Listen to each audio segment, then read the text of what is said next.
ఏదైతే కాపులకు 5% రిజర్వేషన్లు ఇవ్వడం ప్రస్తుతం చాలా హాట్ టాపిక్ గా కూడా ఆంధ్రప్రదేశ్లో మారింది. రాజకీయంగా ఎన్నికలు సమీపిస్తున్న నేపథ్యం కాబట్టి ప్రతి అంశాన్ని ఎవరికి వారుగా రాజకీయపరమైనటువంటి కోణంలోనే చూస్తున్న పరిస్థితి మనకు కనిపిస్తుంది.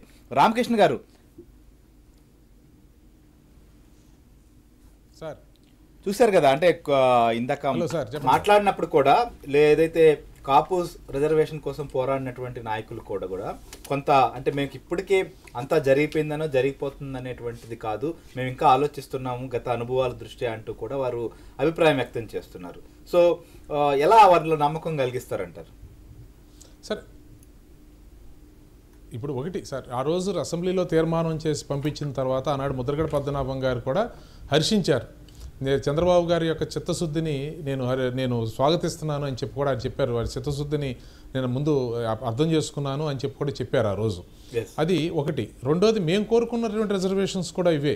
అంటే గతంలో ఉన్న వారికి ఎవరికి నష్టం జరగకుండా కాపులకి లాభం జరగాలి, ఇది మేము చెప్పింది ఆ రోజు. అంటే అంతేగాని ఇచ్చేటువంటి రిజర్వేషన్స్లో వాటా ఇచ్చి మరలా దీన్ని మేము కురుక్షేత్రం చేయదలుచుకోలేదు. మరి ఇప్పుడు ఈ పదాలు వారు ఎందుకు, వైసీపీ వారికి ఎందుకు కులాలకు కుమ్ములాటగా కనపడిందో తెలియదు, కానీ మేము ఇచ్చేటువంటిది అనుభవించేటువంటి కులాల నుంచి తీసేసి వీరికి ఇమ్మనలేదు.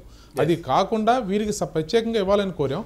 ఆ విధంగా అవకాశం వచ్చింది. ఆ అవకాశాన్ని ఉపయోగించుకుందామని చెప్పి స్టేట్ క్యాబినెట్ నిర్ణయం తీసుకోవడం జరిగింది. దానికి సహకరించాల్సినటువంటి బాధ్యత ఈ రాష్ట్రంలో ఉన్న అన్ని పార్టీల మీద, అందరి మీద ఉంది. కేంద్రం కూడా దానికి సహకరించి ఆ విధంగా దాన్ని చేయాల్సినటువంటి బాధ్యత కూడా భారతీయ జనతా పార్టీగా ఆనాడు మాతో కలిసి పోటీ చేసిన దానికి వారు కూడా ప్రజలకు సమాధానం అంటే రాజకీయంగా మీరు బెనిఫిట్ పొందుతారు, వాళ్ళకి ఏదో నష్టం కలుగుతుందని కోణంలో ఏమైనా విమర్శలు చేస్తున్నారు అనుకుంటారా? అంటే అసలు వాళ్ళకి ప్రతిపక్షాలకి ఇక్కడ ఒకటి జరుగుతుంది సార్, శాసకులు ఉడిగిపోయారు, వాళ్ళకి ఏమీ అర్థం కావట్లేదు. అంటే ఒక రాజకీయ పార్టీ అనేది కేవలం అధికారం కోసం అనేటువంటి భావంతో స్థాపించబడి, అది ఒక వ్యక్తి యొక్క అధికారం కోసం స్థాపించబడినటువంటి పార్టీ ఈ రాష్ట్రంలో వైసీపీ పార్టీ. వాళ్ళు కేవలం వారికి వైసీపీ వీరికి జగన్మోహన్ రెడ్డి గారికి పదవి ఇవ్వలేదు కాబట్టి, ముఖ్యమంత్రి పదవి ఇవ్వలేదు కాబట్టి మాత్రమే రాజకీయంగా వచ్చింది. ఇప్పటికి కూడా ఆయన ఎన్ని మాటలు మాట్లాడినా చెప్పేది ఏంటంటే నేను అధికారంలో రాంగానే చేస్తాను, లేదా అధికారం వస్తే చేస్తాను అనేటువంటి పదాలు తప్పించి, ఒక ప్రతిపక్ష నాయకుడిగా వారికి ఉన్నటువంటి బాధ్యతలు ఏంటి, వాటిని ఉపయోగించుకొని ప్రజల హక్కుల్ని, ప్రజలకి కావాల్సిన అంశాలను ఏ విధంగా సాధిస్తున్నాము అనేటువంటివి ఎక్కడ ఇంతవరకు వారు ఆ ప్రయత్నం చేయలేదు. అది అలా ఉంచితే ఈరోజు ఇంకొకటి, విషయాల పట్ల స్పష్టత లేకపోవడం కూడా ఆ పార్టీలో కనపడతా ఉంటుంది. ఆ పార్టీ మొత్తం కూడా ఏ విషయం మీదైనా, ఇప్పుడు ఉదాహరణకు మీరు పట్టేసేమతో మొదలెడితే ఈ కాపు రిజర్వేషన్ అంశం వరకు కూడా ఏ విషయం మీదైనా స్పష్టత లేదు. మీకు ఏది మాట్లాడిన దానికి సంబంధించిన అంశాల పట్ల వాళ్ళకి అవగాహన కల్పించుకునేటువంటి ప్రయత్నం చేసి దానిలో ఉన్నటువంటి అంశాలను ఏ విధంగా రావాలి అనేది. నేను క్రిందాక అడిగాను సార్ సూటిగా ఒక విషయం, ఇప్పుడు చట్టబద్ధత కల్పించడానికి లేదా న్యాయ ప్రక్రియ విఘాతం కలగకుండా ఉండటానికి ఏం చేయాలో మీరు చెప్తారా, లేదు ఇది అవదు అని చెప్పి ఒక మాటతో కొట్టేస్తారా, వ్యతిరేకిస్తున్నారా? మీరు వ్యతిరేకిస్తున్నారా? దీంట్లో ఏదైనా లీగల్ గా సమస్యలు వస్తే అందరం కలిసి అధిగమించేదానికి ఏమైనా సూచన చేస్తారా? ఒక నిర్ణయం తీసుకుంటే దాన్ని పూర్తిగా అవగాహన లేకుండా రాజకీయ కోణంలో చూస్తున్నారు అనేది ఒక్కటి సార్. వాళ్ళు రాజకీయ కోణంలో చూస్తున్నారు, ఓట్ల కోసం కులాల మధ్య చిచ్చు పెట్టడం. ఇప్పుడు దాకా బీసీ సోదరులకు కాపులకు చిచ్చు పెట్టారు, ఇప్పుడు వచ్చి ఇతర కులాలకి కాపు సోదరులకు చిచ్చు పెట్టేదానికోసం తయారయ్యారు. వీళ్ళు పొద్దులేసిన జగన్మోహన్ రెడ్డి గారి మీద మాట్లాడతారు, మేము రిజర్వేషన్లకు వ్యతిరేకం కాదు, కానీ రాజకీయ టంటుగా ఇటువంటి దొడ్డిదారిని రిజర్వేషన్ ఇస్తామని తప్పుడు వాగ్దానాలతో ఎన్నికలు లేకపోయేదానికోసం మాట్లాడడం తప్పు. ఇప్పుడు ఈబీసీ ఎకనామికలీ బ్యాక్ ఉన్నటువంటి అన్ని కులాలకు కలిసి 10% రిజర్వేషన్ ఇస్తే దాంట్లో 5% కాపులకు నేను ఇస్తాననడము ఏ విధమైన రాజ్యాంగంగా ఈయనకి ఏం సంబంధం? రిజర్వేషన్ ఇచ్చే అంశం ఈయన చేతిలోదే. మరి పార్లమెంటు పరిధిలో ఉండేది ఈయన ఎందుకు ఇచ్చాడు హామీలు?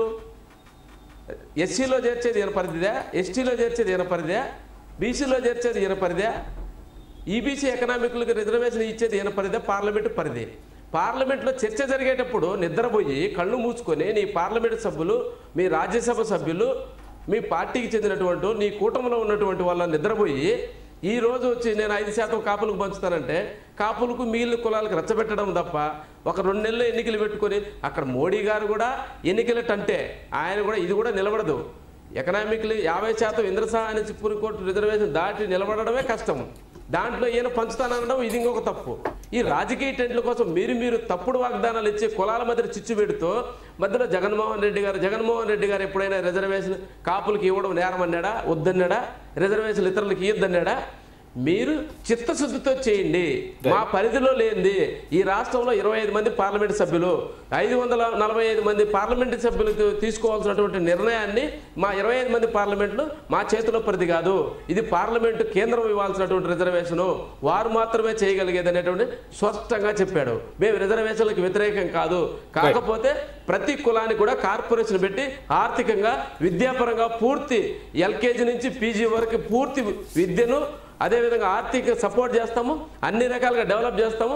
రిజర్వేషన్ మేము వ్యతిరేకం కాదు, కేంద్రం ఇవ్వాల్సిన దానికి నేను హామీ ఇవ్వను. అశోక్ కుమార్ గారు అడ్వకేట్ మనతో పాటు ఫోన్ లైన్ లో ఉన్నారు, ఆయన కూడా దీనిపైన రియాక్ట్ అయ్యేదానికి. అశోక్ కుమార్ గారు ఏమనిపిస్తుంది మీకు ప్రస్తుతం ఆంధ్రప్రదేశ్ ప్రభుత్వం తీసుకున్నటువంటి నిర్ణయాన్ని? కొంత లీగల్ గా అనేక అంశాలు కూడా చర్చకు వస్తున్నాయి, ఒక న్యాయ నిపుణులుగా మీరేమంటారు? అశోక్ గారు నమస్తే అండి. నమస్కారం సార్.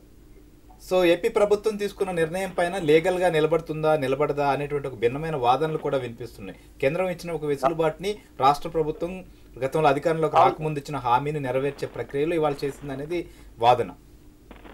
అవును. ఇప్పుడు ఈ విషయం ఈబీసీ అంటేనే ఎకనామికల్లీ బ్యాక్వర్డ్. రైట్. హలో, చెప్పండి. దీంట్లో ఇప్పుడు అక్కడ కూర్చున్న వాళ్ళు చాలా మంది పెద్దలకి అందరికీ నమస్కారం. రాజకీయాలు అనేవి కాకుండా ముందు మనము కులాలకి అతీతంగా, మతాలకి అతీతంగా, ఎకనామికల్ గా ఎవరైతే బ్యాక్వర్డ్ అయ్యి ఉన్నారో వారి కోసం 10% రాజ్యాంగాన్ని సవరించేది కానీ పార్లమెంట్ లో ఇది జరిగింది. Okay, what ever it maybe. ఇందులో కులాలు మతాలు అసలు తీసుకురావడం అనేది అప్రస్తుతం, అది కరెక్ట్ కాదు. అంటే ఇతర కులాలకి కానీ వారికి ఏ నష్టం లేకుండా ఉన్న అవకాశాన్ని ఉపయోగించుకోవడంలో తప్పేంటి అనేది వస్తున్నానండి. ఇప్పుడు ఈ 10% రిజర్వేషన్ మనం దాన్ని వెల్కమ్ చెప్పాలి. ఎందుకంటే ఈ 10% ఈబీసీకి ఇవ్వడం వల్ల మిగిలిన కులాలకు ఎటువంటి నష్టం లేదు. Point number 1. అంటే దాన్ని వ్యతిరేకించే వాళ్ళు ఉన్నారు, వాళ్ళకి కూడా కొన్ని అవకాశాలు కోల్పోతాయమనే వాళ్ళు కూడా ఉన్నారు.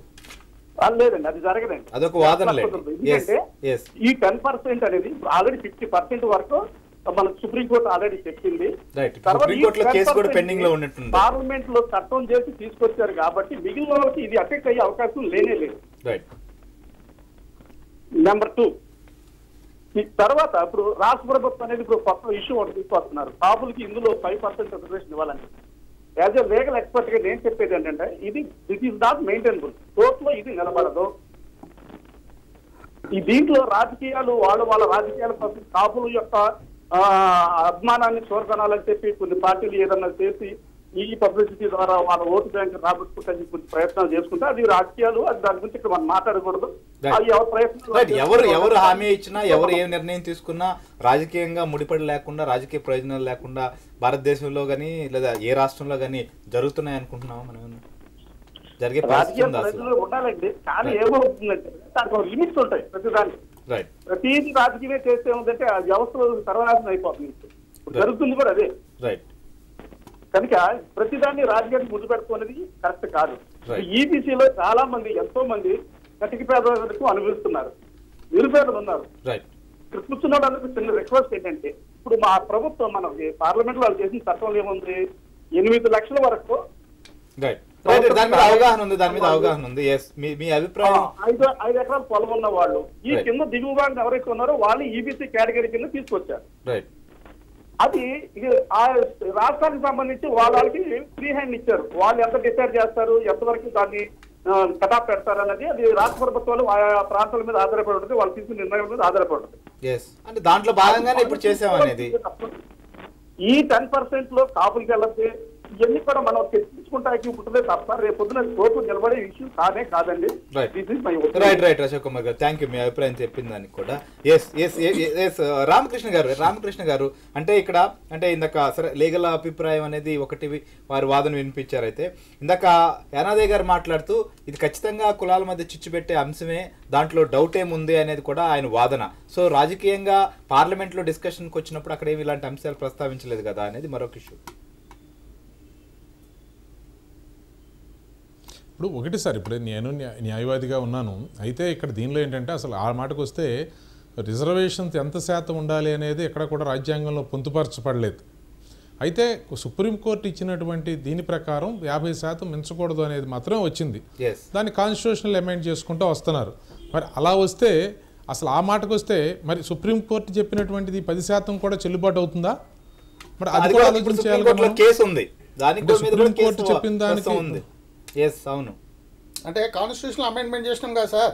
ఇక్కడ నేను ఏమంటున్నానంటే ఇప్పుడు కాన్స్టిట్యూషనల్ అమెండ్మెంట్ చేసాం కదా మనం. అంటే ఇక్కడ ఇందిరా సభైని కేసులో చెప్పేది 50% దాటి రాదని చెప్పి చెప్తుంది. కూడా పివి నరసింహారావు గారు ఈబీసీలకు రిజర్వేషన్ కావాలని 10% ఇచ్చారో అప్పుడు చెప్పింది. ఎందుకంటే 50% దాటి రాదని ఈబీసీల రిజర్వేషన్ కూడా కొట్టివేసింది. కానీ ఈసారి మనం చట్టం చేసినాం పార్లమెంట్ లో. ఇక్కడ నేను ఒక మాట 50% రిజర్వేషన్ దాటకూడదు అనేది ఎక్కడైనా రాజ్యాంగంలో పొందుపరచబడిన అంశం పొందుపరచబడిందా? Point number 1. ఒక గైడ్ లైన్ అంతే. 2 ఇది సుప్రీం లేదు. ఇది రెండోది ఇది సుప్రీం వస్తున్నా సార్ ఇది సుప్రీంకోర్టు రూలింగ్ ప్రకారం మాత్రమే దాన్ని అమలు పరుస్తూ ఉన్నారు. అంటే సుప్రీంకోర్టు ఒక రూలింగ్ ఇచ్చింది. ఎందుకంటే ఇది సమానత్వానికి సంబంధించినటువంటి అంశంగా చూస్తా ఇది ఈక్విటీకి సంబంధించి ఇది రిజర్వేషన్ 1% ఉండాలి కాబట్టి సుప్రీంకోర్టు ఇచ్చిన రూలింగ్ ఆధారంగా 50% అనేది ఒక సీలింగ్ లాగా ఏర్పాటు చేయడం జరిగింది. అంటే కాన్స్టిట్యూషన్లో ఎక్కడా లేదు. అయినా సుప్రీంకోర్టు ఇచ్చిన రూలింగ్ ప్రకారం ఇది జరుగుతూ ఉంది. అంటే ఈ కాన్స్టిట్యూషన్ అమెండ్ చేసినంత మాత్రాన్ని నిలబడాలనేది ఏం లేదు కదా. ఆ మాటకు వస్తే అంటే ఇదివరకు ఎంట్రిఫై కాలే కదా సార్. ఇప్పుడు తమిళనాడు ఆలోచించండి ఒకటి సార్. ఇప్పుడు తమిళనాడులో 69% చేసినాం, 9th షెడ్యూల్ వేసినాము, అది ఇక్కడ వరకు రాలే. ఇప్పుడు షబనాజీ మెయింటెనెన్స్ కేసులో షబనాజీ కేసులో కూడా రాజీవ్ గాంధీ కాన్స్టిట్యూషనల్ అమెండ్మెంట్ చేసిండు, అక్కడ కూడా ఏం కాలే కదా. ఇప్పుడు కాన్స్టిట్యూషనల్ అమెండ్మెంట్ జరిగిందంటే కోర్టు ఎంట్రిఫై కాలే కదా ఇదివరకు. మనం ఆ షెడ్యూల్ అంటే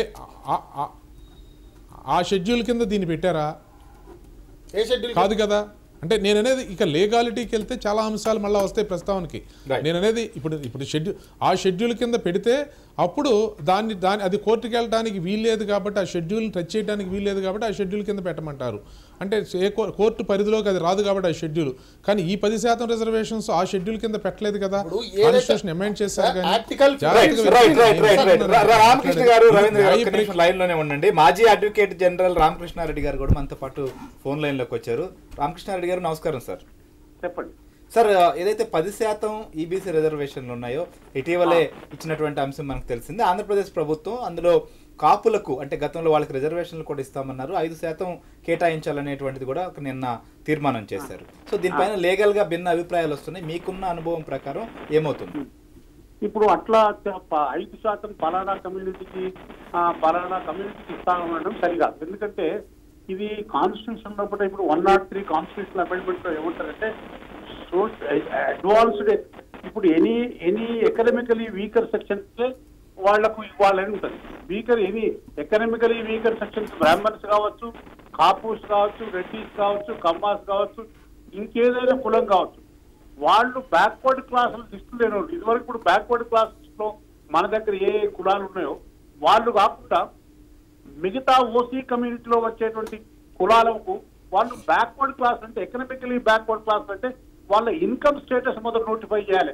ఇప్పుడు 5 లక్షలు, 8 లక్షలు, 10 లక్షలు ఇన్కమ్ సంవత్సర ఇన్కమ్ లోపల తక్కువ ఉన్నటువంటి వాళ్ళే ఎకనామికలీ వీకర్ సెక్షన్ స్టేట్ మొదలు నోటిఫై చేయాలి. నోటిఫై చేసినాక ఆ ఎకనామికలీ వీకర్ సెక్షన్ వచ్చేటువంటి వాళ్లకు అందరికీ ఈ 10% రిజర్వేషన్ వర్తిస్తుంది. కానీ పర్టికులర్ కమ్యూనిటీ పేరు పెట్టే కానీ ఒక రెడ్లకు మేము 5% ఇస్తాం, కాపులకు 5% ఇస్తాం, కమ్మాలకు 5% ఇస్తాం అనడానికి వీల్లేదు. అది అటువంటి అమెండ్మెంటే కానీ, అటువంటి స్టేట్మెంటే కానీ, అటువంటి ప్రకటనలే కానీ, అటువంటి నిర్ణయాలే కానీ ఏ గవర్నమెంట్ చేసినా అది కాన్స్టిట్యూషనల్ గా అన్కాన్స్టిట్యూషనల్ అవుతుంది. రైట్. అంటే ప్రభుత్వం కూడా న్యాయ కోవిధుల న్యాయ సలహాలు కూడా తీసుకున్న తర్వాతే ఈ నిర్ణయం తీసుకున్నారని కూడా స్పష్టంగా నిన్న ప్రభుత్వం స్పష్టం చేసింది. ఆ న్యాయ కోవిధులు ఆ లీగల్ ఎక్స్పర్ట్స్ ఎవరైనా కావచ్చు, లీగల్ ఎక్స్పర్ట్స్ ఎవరైనా కానీ రాజ్యాంగ పరంగా చెప్పాలి కానీ వాళ్ళకు తోచిన విధంగా చెప్పడం అయితే కాదు. ఇప్పుడు రామకృష్ణారెడ్డి గారు మీరు లైన్ లోనే ఉండండి. గొట్టిపాటి రామకృష్ణ గారు ఆయన తెలుగుదేశం పార్టీ అధికార ప్రతినిధి, ఆయన న్యాయవాది కూడా, ఆయన అభిప్రాయం కూడా చెప్తారు. రామకృష్ణ గారు ఏమంటారు? ఇక్కడ మేము చెప్పేది ఒకటే సార్, దీనిలో పూర్తిగా అన్ని అంశాలని క్షుణ్ణంగా పరిశీలించిన తర్వాతే ఆ నిర్ణయం తీసుకోవడం జరిగింది. Point number 1.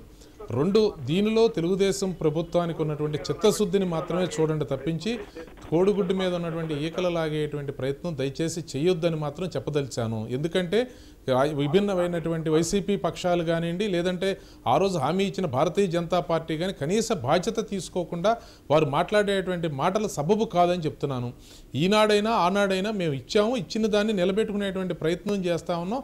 అది ఈరోజు అవకాశం మరో రకంగా వచ్చినప్పుడు దాన్ని అమలు చేసే ప్రయత్నం చేస్తూ ఉన్నాం. దాన్ని చిత్తశుద్ధిగా అందరూ కూడా హర్షించాల్సిన అవసరం ఉంది. ప్రభుత్వం చేసినటువంటి చేసేటువంటి ఆ ప్రక్రియని అందరూ కూడా స్వాగతించవలసినటువంటి అవసరం ఉంది సార్. నేను ఇక్కడ చెప్తుంది సరే, న్యాయానికి సంబంధించినటువంటి అంశాలకు వెళ్ళినప్పుడు ఇందాక చెప్పినట్టుగా విభిన్నమైనటువంటి వాదనలు వస్తాయి. ఇదన్నీ కూడా ఆల్రెడీ గవర్నమెంట్ ముందు తీసుకునేటప్పుడే మేము ఆ రోజే చెప్పాం, కాపులకు సంబంధించి రిజర్వేషన్ యాజిటేషన్ జరిగేటప్పుడు, అంటే తెలుగుదేశం పార్టీ అధికారులు చంద్రబాబు గారు వచ్చిన తర్వాత 2014 తర్వాత ఎందుకు ఎవరు మాకంటే కూడా ఒక జీవో ఇచ్చేస్తే అది 1994లో ఏదైతే జీవో ఇస్తే అది ఎలా చెల్లుబాటు కాకుండా పోయిందో కోర్టులో, అదేవిధంగా ఇది కూడా పోతుంది. మేము అలా ఇవ్వం. మేము ఖచ్చితంగా న్యాయబద్ధంగానే ఇస్తాం, న్యాయ ప్రక్రియకి నిలబడే విధంగానే ఇస్తామని చెప్పి మంజునాథన్ కమిషన్ వేయటం జరిగింది. అంటే ఆ కమిషన్ వేయకుండా రిజర్వేషన్ చేర్చే ప్రభుత్వానికి అవకాశం లేదు, అది కోర్టు ముందు నిలబడదు కాబట్టి. అదేవిధంగా ఇది కూడా అన్ని సాధ్యాసాధ్యాలను పరిశీలించిన తర్వాతే, అన్ని ప్రక్రియలని దీనిలో ఆలోచించిన తర్వాతే ఈ రోజు ఈ నిర్ణయం తీసుకోవడం జరిగింది. ప్రభుత్వం స్పష్టం చేస్తాం దీని మీద. రైట్. ఇప్పుడు రామకృష్ణ గారు కూడా చెప్తూ ఆయన మేము ఖచ్చితంగా అన్ని అంశాలను కూడా క్షుణ్ణంగా పరిశీలించామనే దాన్ని ఆయన స్పష్టం చేస్తున్నారు. కాబట్టి ఇది న్యాయబద్ధంగా కూడా నిలబడుతుంది, ఒకవేళ ఎవరైనా ఏదైనా కోర్టుకు కావచ్చు, ఇంకేదైనా అప్రోచ్ అయినప్పటికీ కూడా అనేది. ఇప్పుడు న్యాయబద్ధంగా నిలబడేటువంటి విషయం నేను చెప్పలేను కానీ, ఇప్పుడు రాజ్యాంగ పరంగా ఉన్న విషయం ఏంటంటే, ఇప్పుడు ఆంధ్రప్రదేశ్ ప్రభుత్వమే కానీ తెలంగాణ ప్రభుత్వమే కానీ మొదలు నోటిఫై చేయాలి ఎకనామిక్ క్రైటీరియా. అంటే 10 లక్షలు ఉన్న వాళ్ళు ఆర్థికంగా వెనుకబడిన వాళ్ళ, లేకుంటే 20 లక్షల రూపాయలు సంవత్సరానికి ఆదాయంగా ఉన్న వాళ్ళు వెనుకబడిన వాళ్ళ అనేది వాళ్ళు నిర్ణయం చేయాలి. మొదలు రాష్ట్ర ప్రభుత్వం నిర్ణయం 10 లక్షల రూపాయల ఇన్కమ్ లోపు సంవత్సర ఆదాయంలోకి ఉన్న వాళ్ళు ఆర్థికంగా వెనుకబడిన వాళ్ళంటే, ఆ ఆర్థికంగా వెనుకబడిన వాళ్ళందరికీ కూడా అది కాపు, కమ్మ, రెడ్డి అందరూ రాస్తారు.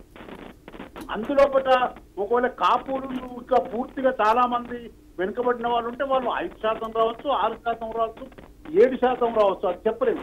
మొత్తం పైన ఇన్కమ్ క్రైటీరియా వాళ్ళు ఫలానా కమ్యూనిటీకి మేము 5% ఇస్తామని ఏ ప్రభుత్వం చెప్పడానికి వీల్లేదు. ప్రభుత్వం ఏం చెప్పాలంటే 10 లక్షల రూపాయల ఇన్కమ్ వెనుకబడినటువంటి వాళ్ళందరికీ ఈ 10% రిజర్వేషన్ ఇస్తామని చెప్పాలి.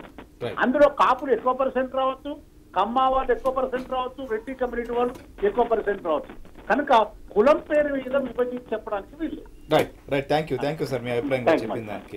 రవీంద్ర గారు, ఇలా తెలుగుదేశం ఎట్లయిందంటే ఎన్నికలు ఒక స్టంట్ చేసుకొని కాపులో మళ్ళీ ఒకసారి చీట్ చేసి మళ్ళీ అధికారం రావాలని చూస్తుంది. ఆ రోజు కూడా తెలుసు 50% దాటుతుందని మా మేనిఫెస్టోలో ఏం లేదు. అన్ని రాష్ట్ర ప్రభుత్వాలు కూడా అక్కడ ప్రభుత్వం ఏంటంటే కాపులను మోసం చేయాలని మంజునాథన్ కమిషన్ వేసి మంజునాథ్ రిపోర్ట్ ఇచ్చారా అండి? కేవలం మెంబర్ తో పాస్ చేసుకురా మీరు రిపోర్టు? టీడీపీ మేనిఫెస్టోలోనే ఉంది అనేది ఎట్లా పాసిబిలిటీ అవుతుంది అనుకుంటారు? ఇలా మళ్ళా వచ్చి బీజేపీ మీద చుట్టేయడం 5% పాసిబిలిటీ అవుతుందా? ఇలా కాపులా మోసం చేయడం తప్ప ఇంకోటి ఏముంది? ఇన్ని రోజులు అప్పుడు బీసీలో చేస్తామని బీసీ కులాల మధ్యన చిచ్చు పెట్టారు, ఇలా ఓసీ కులాల మధ్యన చిచ్చు పెడతారు. ఇలా డివైడ్ అండ్ రూల్ మీద బ్రిటిష్ పాలసీ ప్రకటిస్తారు మీరు తెలుగుదేశం వాళ్ళు. ఇప్పుడు మీరు ఇప్పుడు అడ్వకేట్ గా మీరే సమర్థించారు, అందరం అడ్వకేట్, ఎవరు కూడా సమర్థించారు. కానీ రాజకీయంగా ఆలోచించినా ఎట్లా పాసిబిలిటీ అవుతుంది? రైట్. రామకృష్ణ గారు, నేను ఇక్కడ చెప్పేది ఏంటంటే, ఇచ్చాము ఆ రోజు హామీ, మనం ఇచ్చినప్పుడు దాన్ని నిలబెట్టుకునే ప్రయత్నం చేయాలి. మీకు ఆ చిత్తశుద్ధి లేకపోయినా మేము చేసాం, దానికి వేరే రకంగా అవకాశం ఏం చేయడం? ఇది మోసం కాకపోతే ఏముంది సార్? 5% ఎట్లా ఇస్తారు? ఇప్పుడు ఇంతమంది అడ్వకేట్లు చెప్పారు, మీరు అడ్వకేటే, నేను అడ్వకేటే, ఫోన్ ఇన్ వచ్చిన సార్ అడ్వకేట్ జనరల్, ఆ అడ్వకేటే, ఇంతమంది కాదంటారు లీగల్ ఎక్స్పర్ట్. ఎట్లా పాసిబుల్ అవుతుంది? ఏ ఎక్స్పర్ట్ మీ ఒపీనియన్ తీసుకుని మీ చంద్రబాబు నాయుడు, మీ తెలుగుదేశం గవర్నమెంట్ చెప్పండి మరి. ఇది మోసం చేయడం కాకపోతే కాపులను కంగారు మీకు మీకు మీరు ఇప్పుడు మీరు అనవసరమైనటువంటి వివాదం చేసే ప్రశ్న చేసుకుంటున్నారు తప్పించారు. మోసాన్ని ఎండగడుతున్నాం ఇక్కడ, మళ్ళీ కాపులను మోసం చేస్తున్నారని ఎండగడుతున్నాం తప్ప రాజకీయంగా మీకు ఏమైనా నష్టం కలుగుతుంది, తెలుగుదేశం పార్టీకి మేలు కలుగుతుందని అక్కుస్తో మీరు మాట్లాడుతున్నారు. రాజకీయ నష్టాలాభాలు పక్కన పెట్టండి, ఇదొకటి అనాలోచితమైన చర్య, అది పాసిబిలిటీ కాదు. మళ్ళీ ఒకసారి మోసం అర్హత ఇక్కడ లేదు. అర్హత అనేది ఈబీసీ దాంట్లో ఇచ్చే దాంట్లో ఎకనామికల్ వీకర్ సెక్షన్ అది అది అన్ని కులాలు వస్తాయి. అందులో 10% నుంచి 5% ఎట్లా ఇస్తారండి? రామకృష్ణ గారు ఇది మోసం చేయడం కాకపోతే వంచడం కాపులను.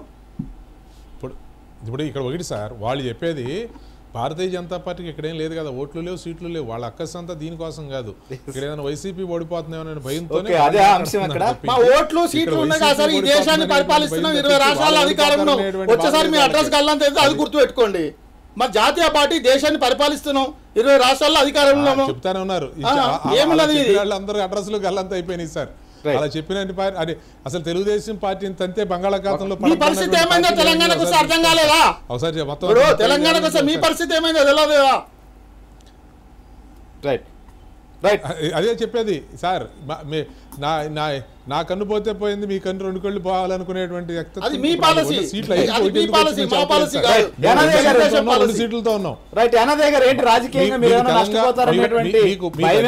నెలకొందా ఈ నిర్ణయాలతో ప్రభుత్వం తీసుకుంటున్నటువంటి నిర్ణయాలు? పింఛన్ల పెంపు కావచ్చు, ఇవాళ రిజర్వేషన్ల అంశం కావచ్చు, రైతులకు ప్రయోజనం కలిగించే అంశం కావచ్చు, వాటన్నింటినీ కూడా చేతల్లో చేసి చూపిస్తామంటున్నారు ప్రభుత్వం. ఒక్కటి, చంద్రబాబు నాయుడు గారు రాజకీయంగా అంతమైపోయింది, తెలుగుదేశం ప్రభుత్వము పాడి మీదకి ఎక్కింది, కులాల మధ్య దిక్కు తెలియనటువంటి పరిస్థితి. ఈరోజు బీసీలు దూరం అయిపోయారు, బీసీలకు కాపులకు తగాద పెట్టి బీసీలకు కత్తులు సుత్తులు ఇచ్చేసి కొండలు భూములు అన్ని దోచేసుకున్నారు. ఈరోజు ఎస్సీలు దూరం అయిపోయారు, ఎస్సీ వర్గీకరణ చేస్తానని, కాపులకు రిజర్వేషన్ ఇస్తాడు, కాపులు దూరం అయిపోయారు. ఈ రోజు కాపులకు ఓసీలకు పెట్టాడు. ఏమైనా రాజధాని భూములా? ఆయన బంధువులకు ఎవరికి బుద్ధి పుడితే వాళ్ళకి పంచుకునేదానికి. ఒక్కసారి ఈబీసీ ఎకనామికలీ వెనుకబడినటువంటి, ఈరోజు రిజర్వేషన్లు లేనటువంటి కులాలు, ఈరోజు ఎస్సీలు కానీ బీసీలు కానీ మైనార్టీలు కానీ ఎస్టీలు కానీ రిజర్వేషన్లో లేని కులాలకు మాత్రంలో వాళ్ళలో ఆర్థికంగా వెనుకబడినటువంటి వారికి మాత్రం.